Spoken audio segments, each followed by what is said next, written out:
It's partly that, and I think it's also partly that, that a very difficult question for people to ask themselves in all walks of life is we get into the pattern of doing something, whether it's working, whether it's making money, whether it's whatever it happens to be. But it's very seldom that people stop and ask themselves, what's the end game here? What am I trying to do? If I'm just going to work and I'm getting up and I'm going to work and I'm getting up and I'm getting to work, that might be great. That might be something that you just love doing. You love your work, and that's fine. But if you're just doing it uh, for for a purpose of getting to the next day, or purpose of just making money, maybe you're just kicking the can down the road. If there's something fundamentally that you want to do, you have to be honest with yourself and ask yourself. In my case, it was great playing with people, but I had two motivations that I really wanted. Number one, I always wanted to be part of a band. I think, first of all, not just, I mean, I was part of the Ozzy Osbourne band, of course, and I was very grateful for that. But it really was the Ozzy Osbourne band, and whoever happens to be playing in the band at the time. That was one thing. And then the other thing I think was that, I've always had this desire to want to.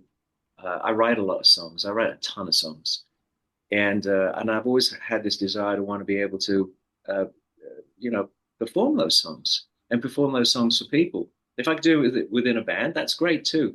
But when I was doing that, when I was working with Ozzy, I got to a point where literally where I'd had a great deal of success, and had a wonderful time doing it. I was very grateful to Ozzy and for the opportunity. Very, very special time in my life.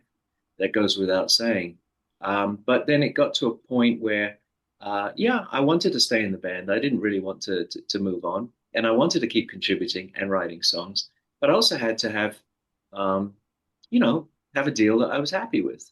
And I don't think that's unreasonable. Everyone has that deal. I wasn't, expecting anything crazy, but I just wanted to be able to make sure that I felt good about it. And I just wasn't able to cut that deal. And you know, I, I tried for a while, and at the same time, Billy Idol was over here going, "Hey, you want to do this? You want to put something together?" And I thought maybe it's time to do something different. I've done that. If I was going to do the same thing all over again, maybe it's time to move on. No disrespect to ours, none whatsoever. It's just, you know, I went on and did my thing, and his he doesn't need me. you know, he's he certainly has his own had his own reputation, and continues to have his own reputation. Um, so yeah, it was just a timing thing, and and I went on to work with many artists after then.